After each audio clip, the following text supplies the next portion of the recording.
Guys, hindi rin pala madali maging vlogger, no? Akalain mo, syempre, nung nag-umpisa ka, excited ka. Post dito, post doon.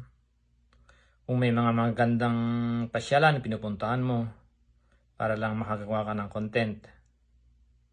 And then, ito na. Dumating yung unang sahod mo. Nakalagay doon.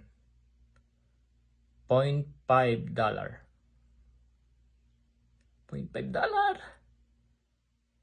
Pinaghirapan ko, $0.5 lang.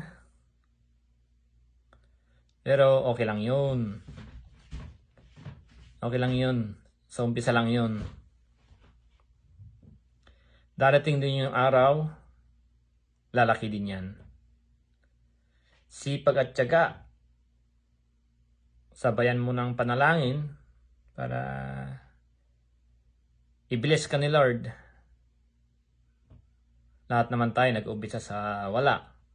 Buti nga sa'yo, may $0.5 pa eh. Di ba? Kaya, pag nakita mo yung sahod mo, $0.5, huwag kang mawala ng pag-asa. Tuloy-tuloy lang. Lalaki din yan.